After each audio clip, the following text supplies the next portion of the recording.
Hello and welcome back to Steve's Vintage Model Builds, or welcome me back. I've been on a bit of a hiatus for quite a few weeks now for various reasons. Uh, None of them really bad, but in any case, I've been busy with the garden. It's coming in gangbusters now, and starting to harvest the long beans and tomatoes, peppers, Japanese eggplant, beans galore. So yeah, it's coming along nicely. Been kind of a funny growing season. It's been cooler than normal here, but lots of sunshine, although not much rain. But with the cool temperatures, we've been spared the worst of the wildfire fires we usually suffer here. Although there's some bad ones further east in other parts of the province in Canada. But nothing like nothing like the Banff wildfire of a few years ago, or some that seem to come all too regularly. In any case, yeah, so we're good there. There's a little one about 70 kilometers away. Well, not that little, but a pesky one about 70 kilometers away. But we're supposed to get some rain tonight, tomorrow, possibly Thursday. So yeah, hopefully that'll help to quell things. And so, anyways, lots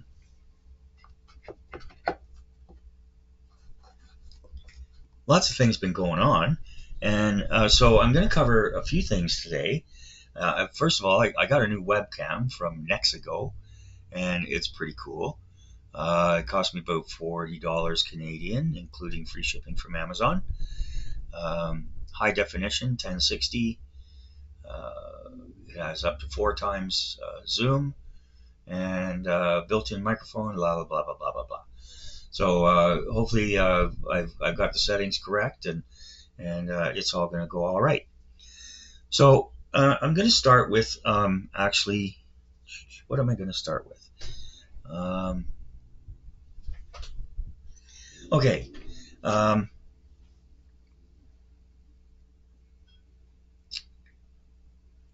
During one of Peter Oxley's presentation recently, Cyber Leader Andy, he's a big Star Wars fan. He mentioned a Millennium Falcon model.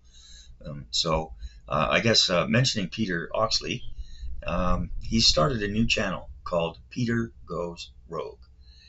And it's not going to be about modeling stuff. It's going to be about all sorts of different things. He's going to keep doing the modeling channel, which he's great at. And he's built a wonderful community there, over 10,000 subscribers. But the new channel, Peter Goes Rogue, it's how would you say, an eclectic collection of different subjects. Everything from a children's puppet show nearby where he lives in the UK to live action videos of fighter jets taking off, historical things, all sorts of great stuff. So if you haven't heard of Peter Oxley, you should get over and check out both his channels. That's Peter Oxley, along with Peter Goes Rogue, and the channel, last I checked, has over 400 subscribers. Only been running for about a week, so Peter would appreciate everybody's support, and watch the videos through, or at least substantially through, because the algorithm, if you just put it on for 5 minutes and for whatever reason you shut it down, then the algorithm kind of does the dirty on that video. But I encourage you to check it out. And like I say, he's very knowledgeable in many areas, much like our friend Zinzan. And so it's definitely worth checking it out. And of course, like and subscribe, leave a comment. All those things help out the channel. So I hope everybody will go and check that out. All right, so Cyber Leader Andy, here we go. I mentioned this in the comment. They were talking about model kits from Bandai and other places. And I did a review on this quite a while back. Ooh, that resolution looks nice. Boy, a lot better than the last one. So yeah, and I'll put up an end screen. And before the purists, before you purists get all head up, as we say over here in the colonies, just bear with me, hear me out, as they say. So, anyways, this is a 4D, a company out of where, but I mean, every modeler should have a Millennium Falcon, don't you think? And so I thought I should, but at the same time, first of all, the plastic ones, especially the larger size, are really expensive, and this was quite reasonable. It is cardstock, but once we get into it, I think you'll see that it's pretty cool. So we got 223 pieces, and when completed, 16, almost 17 inches by 12.5 inches by almost 9 inches, and for the Europeans there, that's 43 centimeters, 31.5 centimeters by 22.5 centimeters. So it's a fair size kit, and this would be fun to start with, but especially lately,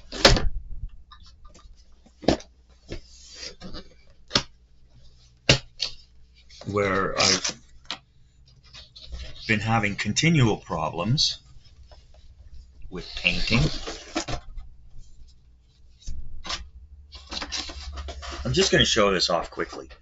So yeah, if you're having challenges with painting, and which can be very discouraging, and it has been for me, then this might be for you, and you can have a lot of fun with it. And I've seen it assembled before. Somebody over on Ice Queen 7, Sue's channel, built it up. And so you get a nice glossy instruction book, and it's all cardstock. But if you look at the detail here, it's all the painting is done for you, and all the detailing, all the engine wear and discoloration, all of this stuff, it's all done for you. So and there definitely is still some skill involved. So you get this, and you also get a thing of special glue. I don't know, it's around here somewhere. I put it with my glue, which there's a lot. I'm sure everybody has the same situation. So anyways, check out the review. Like I say, I can't remember how much it cost, but it was substantially less than a plastic model kit. It's got a good weight to it, and it'd look great on anybody's shelf or hanging from the ceiling once it's completed. So there you go.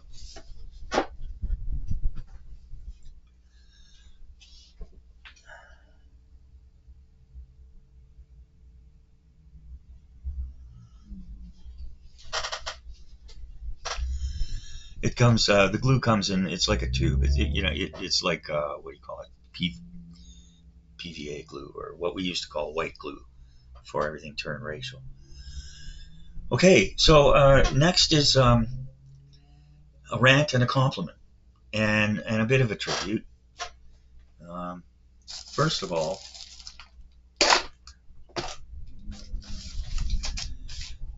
regarding the passing of Mr. Tamiya, I found myself not only saddened, but even now, much more feeling about it than I would have expected. And it was, after, thinking about it and so on and so forth, it was kind of like when Queen Elizabeth II passed. I'm Canadian, 63 years old. And, she was the only monarch that I had ever known. And, it left a real space there. And, you know, I still miss her. Don't get me wrong, I'm not a big monarchist, but I was a big Queen Elizabethist, as it were. So in any case, yeah. So for Mr. Tamiya, you know, I can't imagine a life more well lived. If you look at his photograph that was on the Tamiya corporate website, he genuinely looks like a nice man of good spirit. So rest in peace, Mr. Tamiya. Thank you for everything. And I'm not going to get into it here, but the company's in good hands with young Nobu Tamiya. And anybody who's interested can go over to the Tamiya corporate website. And yeah, he's fully committed to honoring the traditions and of the past, while at the same time looking to the future, which, let's face it, is RC stuff. But they're not going to be abandoning the other stuff. And I can also expect, you know, after a bit of a dearth of high quality new kits, we're going to see some stuff coming out very soon. So, anyways, I was surfing around on the Amazon River one night, and I saw something. People might laugh. I know Peter gave me a hard time about it. But I saw the Tamiya 148 Harrier. Now, to the best of my recollection, I never built a Harrier from Tamiya or anybody else for that matter. And through all the conversations and reviews, the consensus seems to be is that nobody has ever really been able to produce a really good Harrier kit. Peter has fits, and I think he probably still has nightmares about the kinetic Harrier with so many problems. So anyways, I ordered it for two reasons. You know, I'm a nostalgic old softie, and this was one of the few Tamiya kits when I was a young modeler that I had built. So, and it was a good price. It was a great price, actually. I think it was only about $27, something like that. Of course, comes figures, which always is you know, that puts just about any sale over the edge. Okay, so I ordered this from Rare Waves, a company based in the UK. Dealt with them many times before. They have great stuff at great prices, and they're a fair vendor. So if you're on Amazon and you see that the vendor is Rare Waves, you can trust them fully. I've said that before on the channel. So anyways, so I ordered it from the UK. Yeah, it was like $27 and $3.95 shipping. I think that was it. So, and it just so happened to arrive right around the time that Mr. Tamiya passed away. So anyway, so for that reason alone, it's going to be kind of special for me. And so I want to show you this. Okay, so it came in this.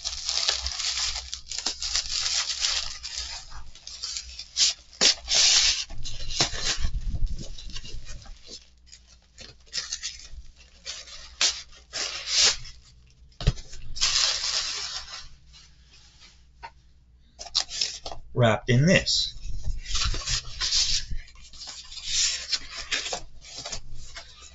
Now, which is pretty much a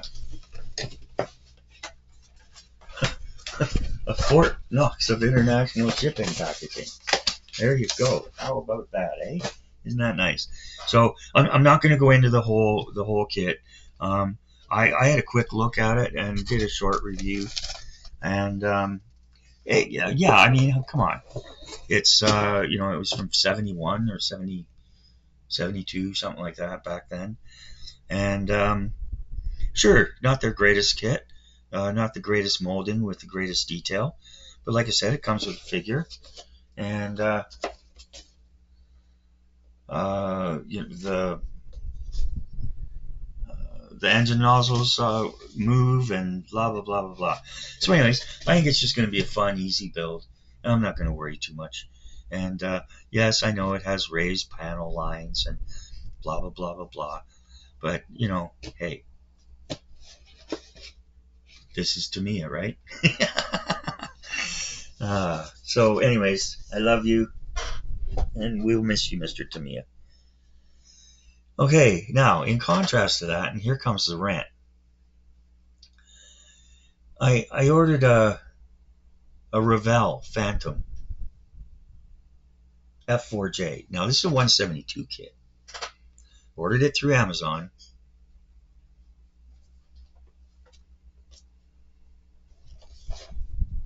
This is what I got. I mean, seriously? They didn't even bother to put it in a plastic bag. Criminy. I opened it, and everything inside is okay. Again, this is nothing special, but it does have figures, which, like I said, is always a big deal for me. And from what I've seen, it builds up nicely. So, but yeah, I mean, come on, guys. I don't know whether it was from the distribution center or what, whoever the stupid picker was. Obviously didn't give a what about what they were doing and who their end customer is. So, and Amazon's done it before, or through Amazon, it's been done before. And so anyway, so I called them up, after going through all the hoops to get somebody to give you a call. And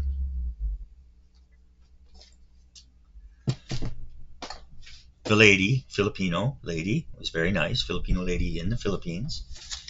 And I always do well with those interactions because I speak Filipino or Tagalog.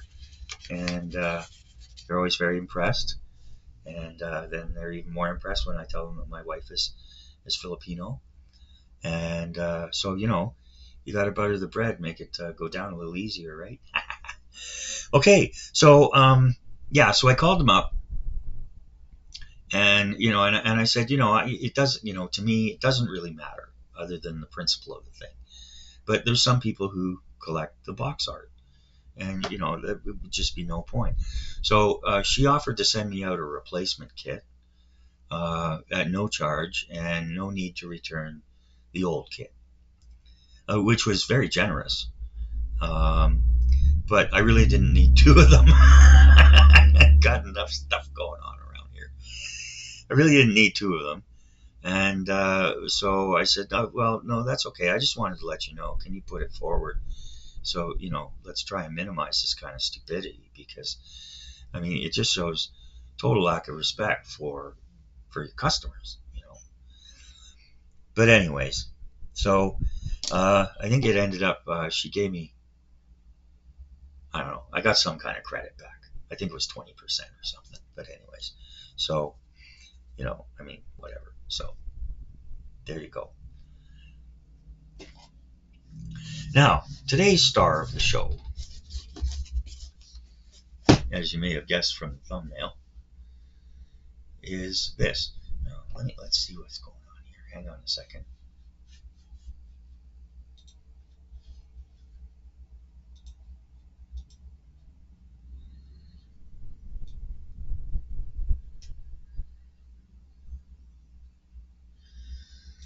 Well, there's a new zoom function there. Yeah.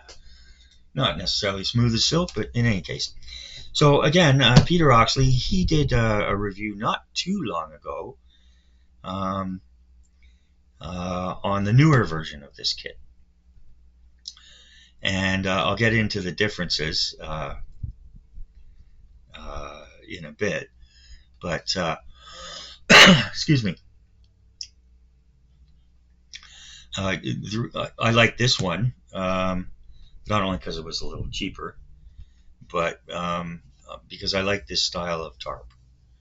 And the newer version has a peaked instead of a rounded tarp. And I don't know, I just like the look of this better. Plus, from a painting perspective, the camouflage, the painting is going to be a lot easier than for that version. So, So we've got the ICM kit number 35655, the FWD Type B World War I U.S. Army truck in 135 scale. And I ordered this through the hobby shop in town here.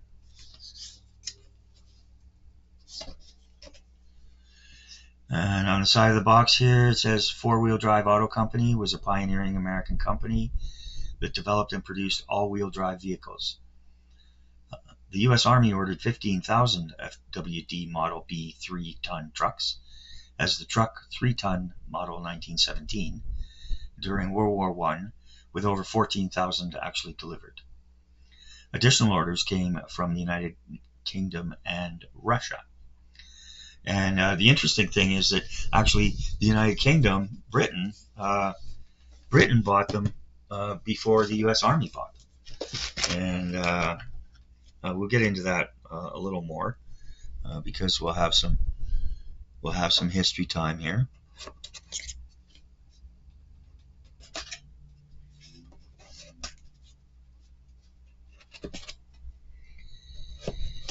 And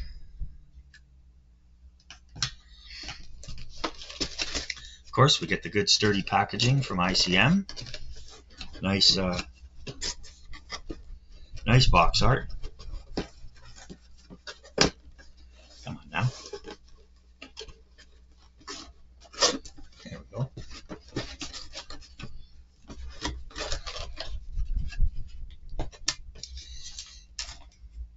When I looked up the instructions for this, for the new one on ScaleMates, I saw that there were a whole bunch of parts not used from the old whatever. And of course, there's always extra parts, but I don't like it. I don't like that too much. Yeah, too much extra parts aren't good. So I'm going to set this aside for a moment, because at the same time, I got this. And that was about $60, I think, from my hobby shop. And this was 12 and change plus tax. So we'll take a look at these guys here.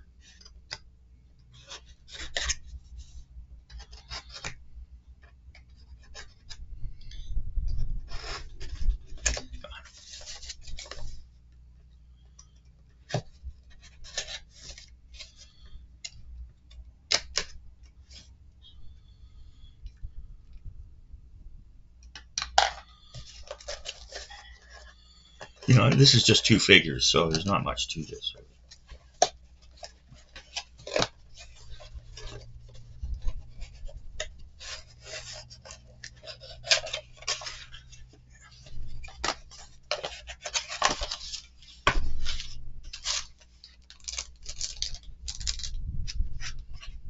Highly complex.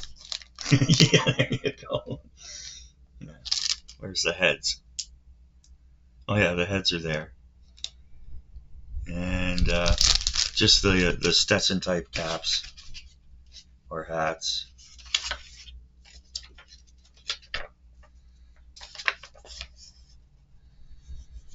And then you get this, and you get your painting guide, nice and glossy, very nice. And you got one guy here with a mustache, the other guy doesn't. Suppose you could give them both a mustache if you wanted to.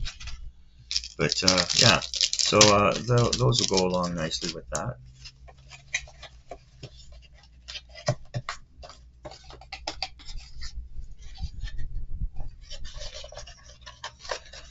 And I think also that these, to a certain point, you can, they don't have to be just sitting down. They're adjustable to a point. So anyways, yeah, so there's that. Okay, so now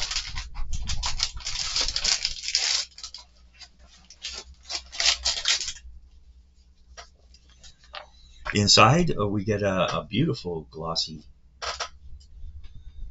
Use the zoom here.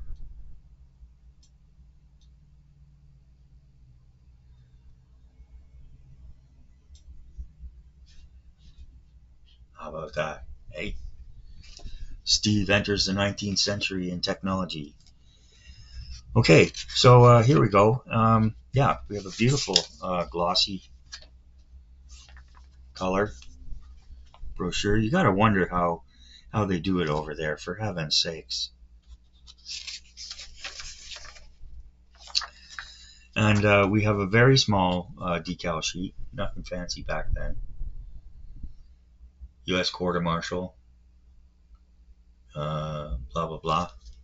And these were primarily, well, obviously they were heavy haulers, but they were primarily used for ammunition. So, okay, and so yeah, we have a little write up here, but before I get into that, I got my own thing going on here. If I can find it, where did I put it?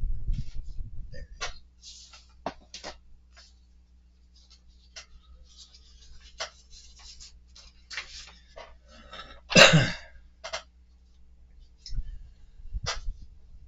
Okay, yay! Here comes some history. Okay, so I'm going to read this off a little from the company history.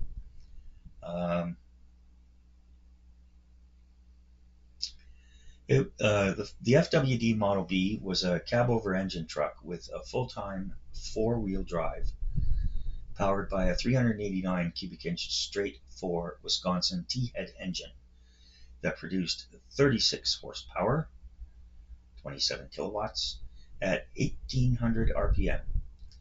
Chassis was constructed with a double ladder frame with a short inner frame carrying the engine and driveline mounted within an outer frame that mounted the suspension and carried the cabin body.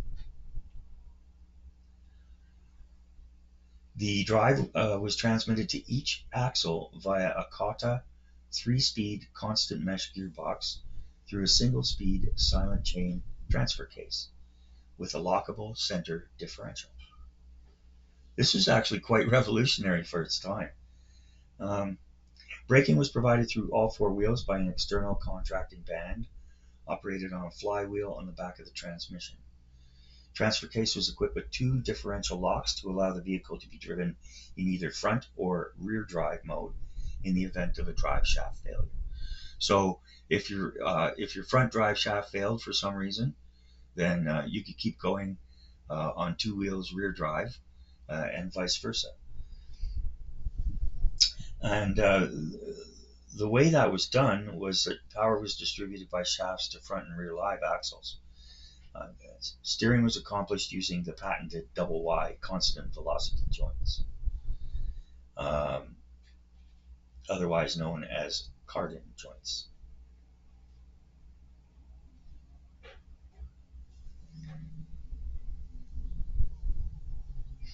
This made the wheels have kind of a pigeon-toed appearance. Originally, there were solid tires on spoked or disc wheels. In this model, as we can see, there are spoked wheels with solid rubber tires, and the body was either steel, aluminum, or wooden supply. And though some were fitted with a variety of specialty bodies that included air compressor, artillery repair, artillery supply, all sorts of different things. So it was a multi-purpose workhorse. Okay, so that's it about the vehicle, as they say. Bit about the company. It was founded in Clintonville, Wisconsin, I believe, in 1902. And the initial production of the Model B began in 1912, but was really slow, with only 18 produced by 1918.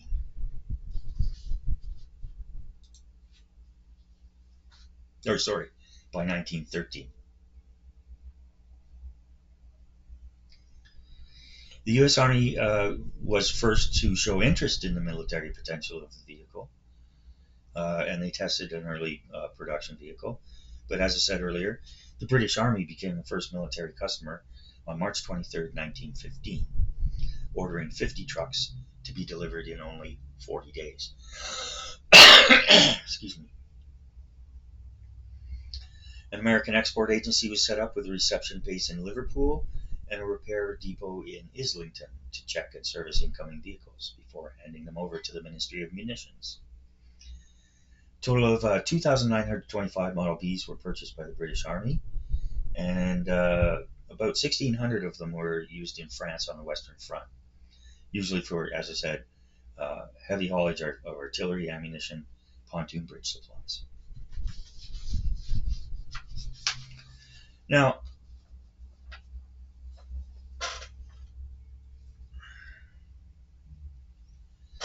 when you think of especially heavy trucks and North American vehicles, we usually think of Detroit or Detroit, depending where you come from. But Wisconsin, at the dawn of the automobile age, was a hotbed of automobile production. And Milwaukee, Wisconsin, or near Milwaukee, Wisconsin, is the home of Harley Davidson motorcycles. And actually, it was in 1873 that the Reverend Dr. J.W. Carhart built the first steam car in the USA in a shop in Racine, Wisconsin. And in 1900, Thomas L. Jeffrey moved from Chicago to Kenosha and produced 1,500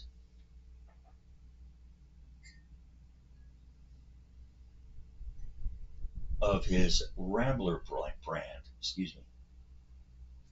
Now, Jeffrey might not be a common household name, but after he passed and the family decided not to, they weren't particularly interested in running a company anymore, they sold it to a gentleman named Charles W. Nash in 1916. Now, the name Charles W. Nash may be more familiar to auto aficionados. The Nash Healy comes to mind, along with all the other terrific Nash automobiles. And then later on, Nash Motors, which was actually the Nash Kelvinator Corporation, merged with the Hudson Motor Car Company and formed American Motors Corporation, AMC. So quite a pedigree going all the way back there. And, you might wonder why. Actually, pretty much the same reason as for Detroit.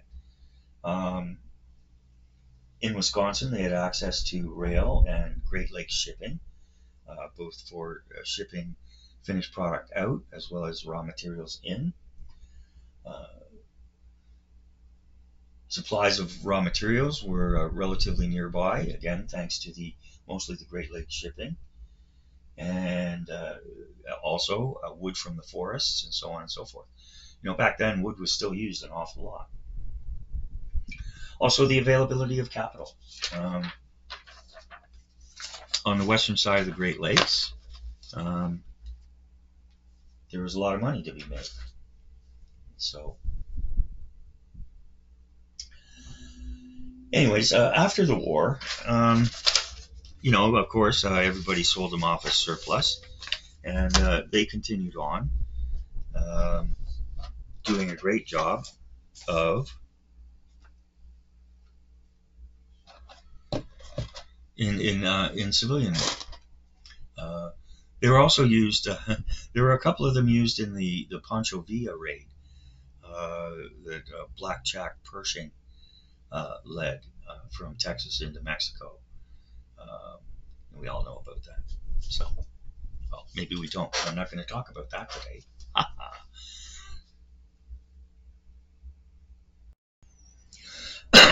Excuse me. Sorry about that. I had to go get myself a beverage. Pepsi. Pepsi, Pepsi, Pepsi. Pepsi or Coke, it doesn't matter much to me.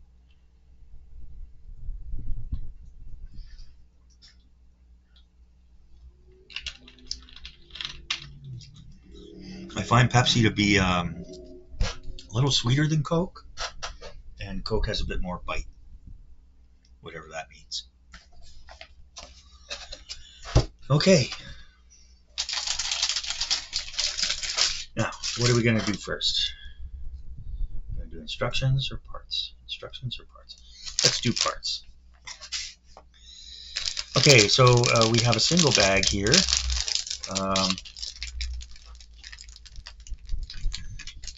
Box is the appropriate size for the sprue tree bag,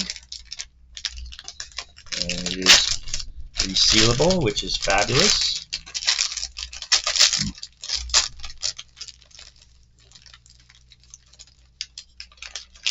To me, is a resealable too,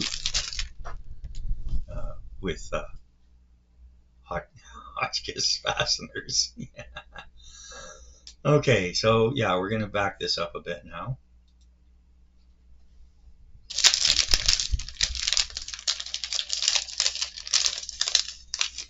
Okay. And we have, I guess these are the carbide lamps, because there's no windscreen. And we have 1, 2,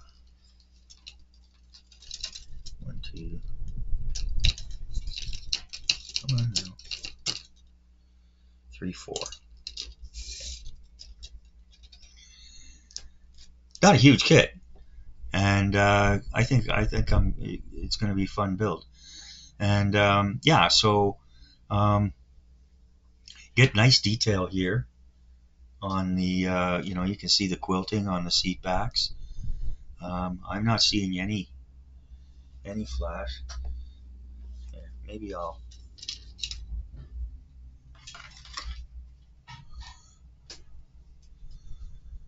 still getting used to this, folks, so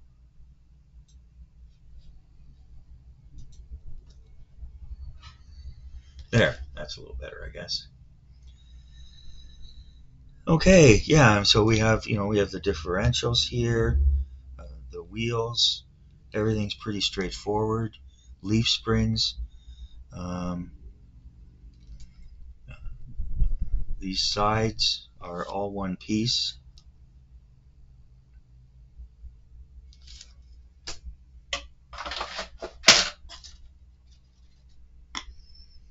Plastic feels nice. Nice detail on the radiators here. Got FWD clearly molded in there. Nice wood texture. Rivets, bolts, whatever you want.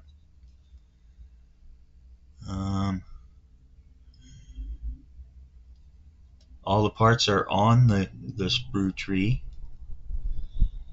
This one got a little bent, but I think that was me.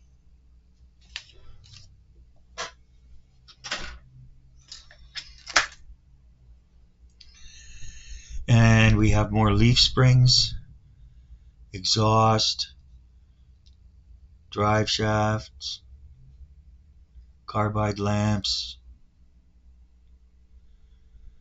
all little doodads. Looks like, oh yeah, okay. That's brake, blah, blah, blah. There you go.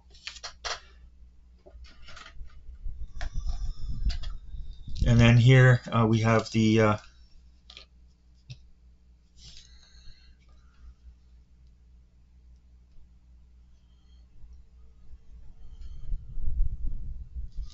here we have the truck bed and the tarpaulins.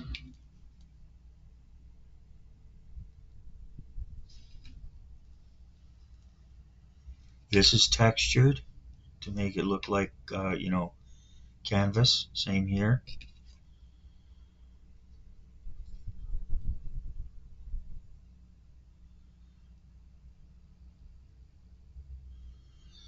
Can you see a few little imperfections there? But those will be,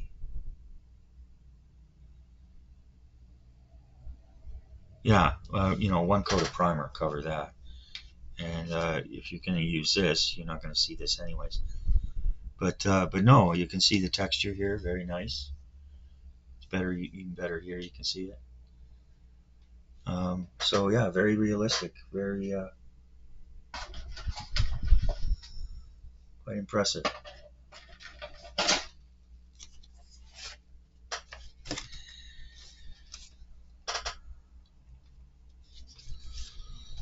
Okay, now this shows some class here. Since we're gonna do the instructions, that's too much.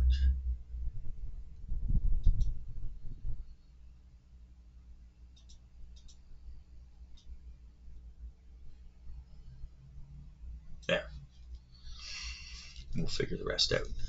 Okay, so yeah, very graciously, they, as we know, ICM has their own line of fabulous paints and paint sets, but they're good enough to give you for both Revell and Tamiya paints. And there's not a lot of colors, but anyways.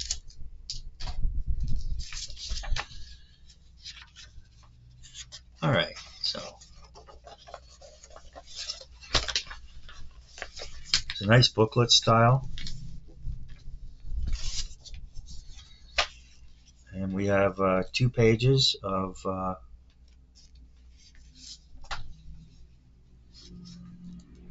sprue maps.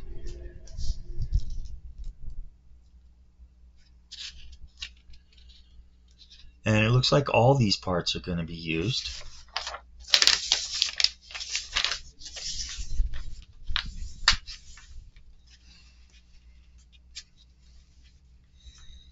Okay, and we start with the body, the frame, and we assemble the leaf springs and put the side panels on. Each of those gets a step.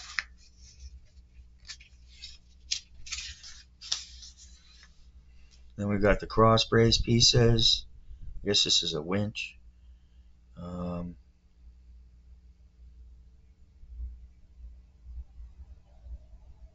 I don't know what that is, but it'll go in. And then assembling this side, and then you put this on this side, and then you do this stuff. Now here,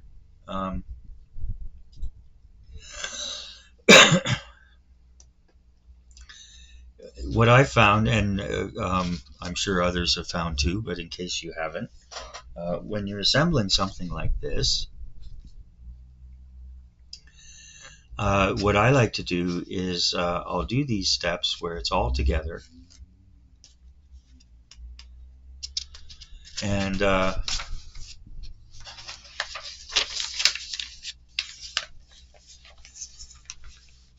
yeah, this is more, so yeah, so I'll do this where it's all together,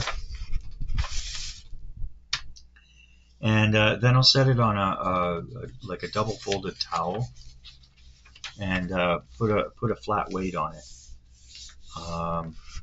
to make sure that it when the cement dries, it's not warped or whatever. So I'm gonna move this back a little bit. I think that's a little better.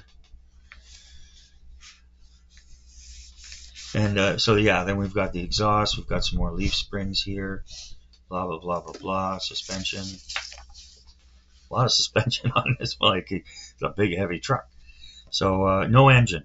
I don't think there's an engine. You get the full drivetrain, but I don't think there's an engine. And then we've got putting the leaf springs on, blah blah blah blah blah blah blah. Drivetrain, differential.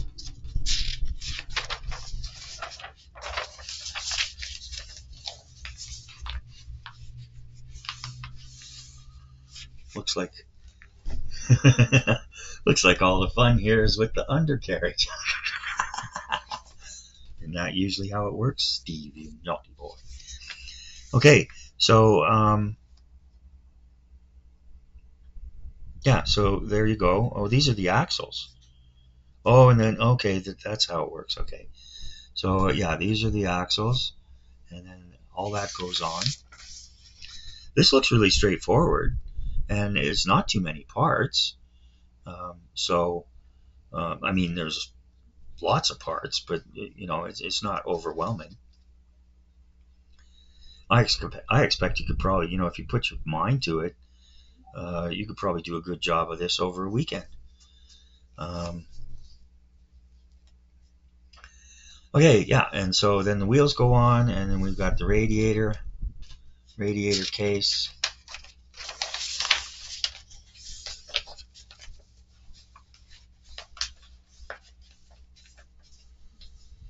Oh, we do get an engine. There you go. There it is, the Wisconsin T. And so, oh geez, yeah, we got a lot of little valve heads here and stuff. So yeah, that's gonna be fun. And then it just slips right in there. A couple of other doodads go in there.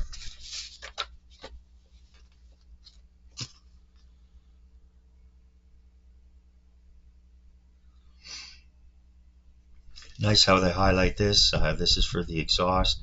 They give you a dark circle here, show you where these pins go into these. The flanges go into the whatever flanges go into. I'm not going there.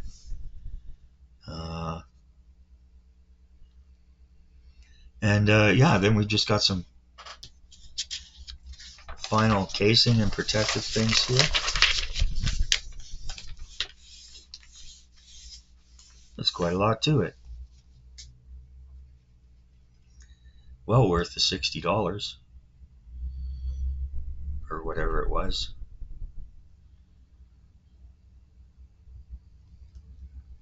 Okay, and we've got the fenders. This looks like some kind of a step. Whatever these are.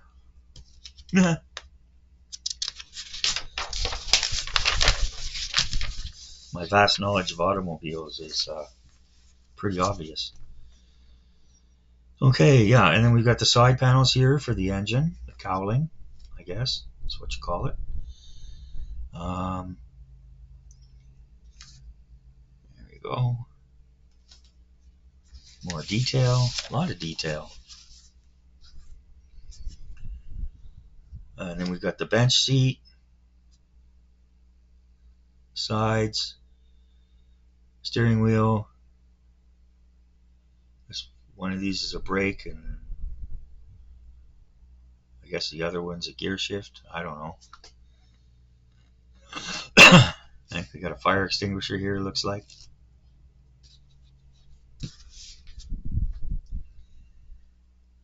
Handles for the cowling plates.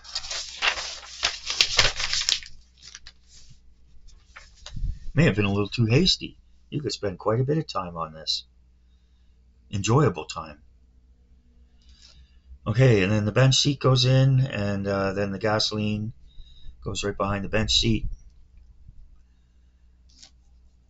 That way, if the ammunition in the back blows up behind you, you don't have to worry, because, yeah, there you go. And then that assembly goes down.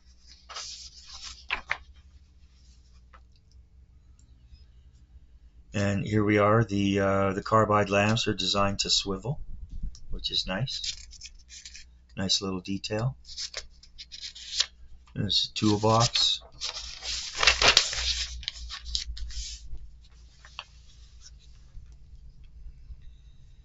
And so we've got the starter crank. Oh my goodness, that would have been a crank job to get that sucker going, wouldn't it? Jeez. You know, my grandpa had a Model A. I think it was Model A. Yeah, it was the He had a Model T, but long before we came along. But anyways, yeah, he had a Model A, and he owned a Super Test gasoline station and garage, and he also had a small car dealership, buy and sell used cars, along with an official Hillman dealership. And yeah, when we would drive up to see my grandparents on the weekends, or once a month on Sunday or whatever, if the weather was nice and he felt like it, we'd go down to the service station, and he'd open her up, and he'd get out the Model A. It was a ragtop, nice car. Anyways, yeah, it had both electric starter and a crank starter, and I remember he sometimes, if he wanted to be a little mean, not mean, he wasn't a mean man, but if he wanted to show you about being a grown up a little bit, he'd get us to crank the Model A up to get her going. And I'll tell you, that was some kind of, grandpa. Anyways, okay, and so yeah, here this is pretty straightforward. We've got the supports here for the side panels, and then they go on the truck bed. Must have been a pretty sturdy truck bed, 2x6s maybe.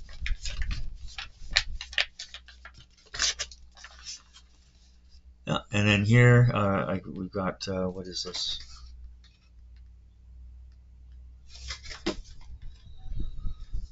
More storage cabinets, and then drop the truck bed onto the frame, and yeah, like they say, assembly variant 1. You can have it just with the hoops.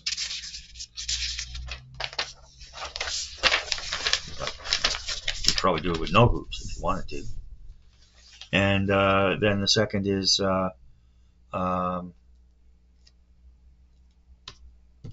with the tarp. Excuse me. And it looks like you don't put the hoops and then put the tarp. It's either or. So those hoops will probably be handy for something. And then if that's what you want, that goes on.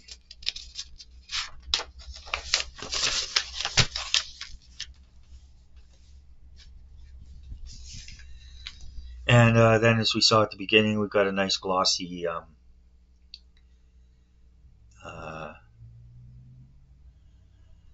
paint scheme.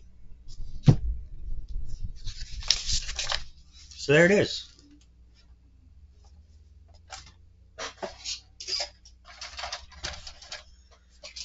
Well, I'm happy with that. And I'll be back in just a moment with the rating. Okay, so but before I move to the rating, a bit more about the FWD company. It went through a few different owners and ended up being owned by a company called Costa Corporation, which was a conglomerate of various different automobile and industrial, companies. Anyways, their president, chairman, whatever, ended up getting the company into a savings and loan fraud scandal, and basically they were forced to dissolve the company and sell off all of its assets. So anyway, so the FWD company, later in its iteration, they built fire trucks, very good fire trucks. And then after that forced sale, FWD was bought by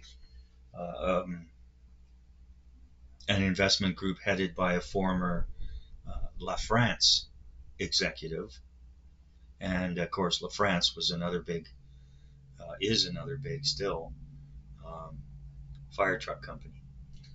So, kind of an ignominious end for what was really a great company in a lot of ways. So, but that's just the way of the world.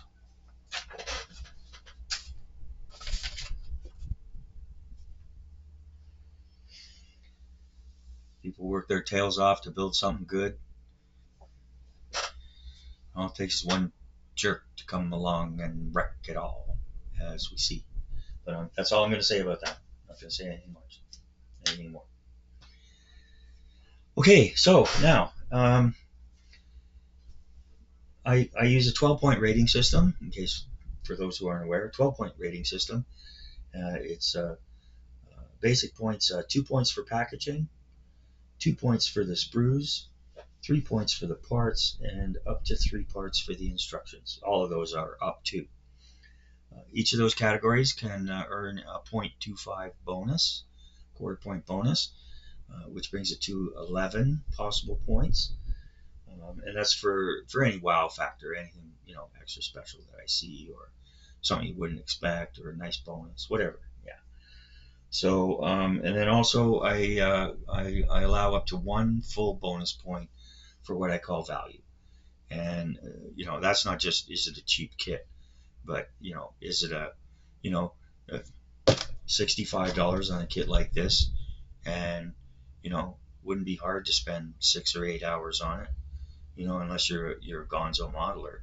But if you're the kind that likes to take your time and do the detailing, that just works out to $3-4 an hour, if that. So yeah, and an interesting subject too. Okay, so for this one, the packaging, I got it from my local hobby shop, shipped from Toronto to here on Vancouver Island. And as always, the ICM packaging was perfect. Beautiful box art, nice sturdy box that held the parts. Yeah, so that's 2 1/4. The sprue trees, um, they're complete. There was no flash. I didn't see any molding bubbles or holes. Um, no stupid nubs, recesses, ejection pin marks, and those what I call flaws in the plastic. I'm not sure. I'll have to take a look at it some more. I think it might be intentionally contours they put there intentionally to make it either look like wear and tear or whatever. So, but I'm not gonna ding them for that. Parts quality of plastic was good. Detail was good. There weren't any warped or broken parts. The only reason this doesn't get a quarter point bonus is the decals were kind of lame. I mean, they could have put like a unit number or something, right? Yeah. Anyways, so not going to ding them on that, but I'm not going to give them a bonus on it either. As for the instructions, that's definitely 3 1/4. Booklet style, glossy. You get a sprue map right up front. Paint guide provides for other paint manufacturers. Um, they're clear. They're in color. They're laid out nicely, and there you go. So okay, and then again, as I said, it's approximately $65 Canadian, and there was no charge for the shipping. Um, to my local hobby shop. And as for value, I'm going to give it 3/4 of a point. It's surprisingly detailed, um, and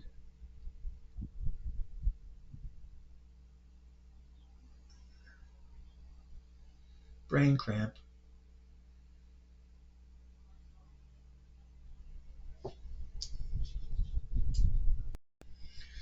Sorry about that. Yeah, it's surprisingly detailed and excellent quality. Um, so yeah, I'm going to give it 3/4 of a point there.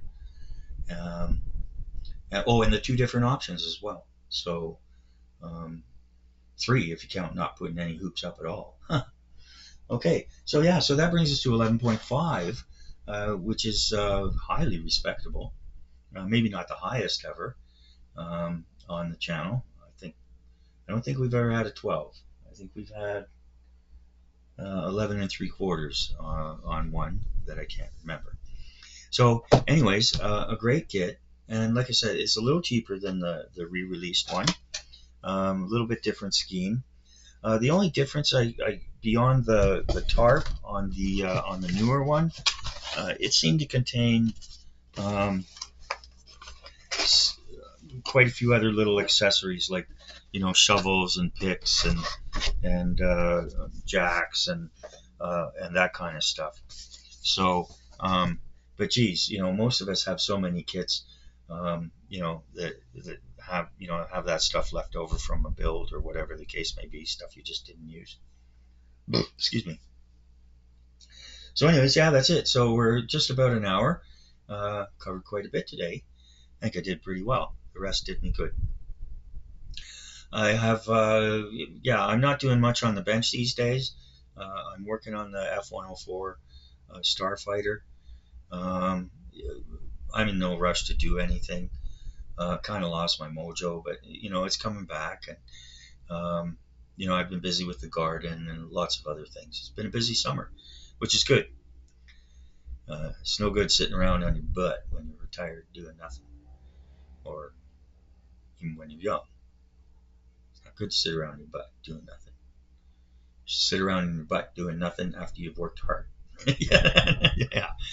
Okay, so that's it. Thanks to everyone who has subscribed to the channel and all my viewers. Thank you very much. I'm the first to admit, there's lots of creators out there, especially Peter Oxley, but many, many, many others who are, much more professional and with better graphics and so on and so forth. But anyways, I hope people enjoy and appreciate what I'm doing. I try to bring a little extra with the history and some of my own comments and thoughts. So leave a like and leave a comment if you want. I've got no problem with being criticized or being corrected, but just please be respectful. So, and the other thing about the value for this is, funky subjects like this, other companies often make you pay through the nose for it, whereas this was, entirely reasonable, and I'm very pleased now. I was pleased before, but I'm even more happy with it now. Okay, so thanks again. Don't forget to check out Peter Oxley's new channel, Peter Goes Rogue. Lots of interesting stuff there, and for all sorts of different tastes.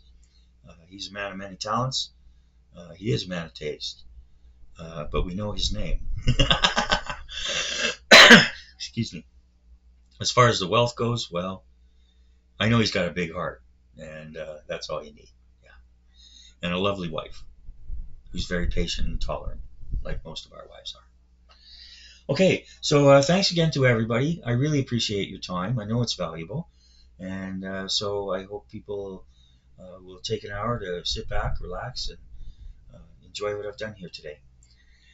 And I do have something different, but not different, just to tease you, coming. And I'll get into all of that. That's supposed to come by the end of this week or early next week. So I'll be doing a video on that too. I'm excited about it. Okay, so thanks again, and drop a comment if you have anything to say, and we'll be seeing you next time. Bye now.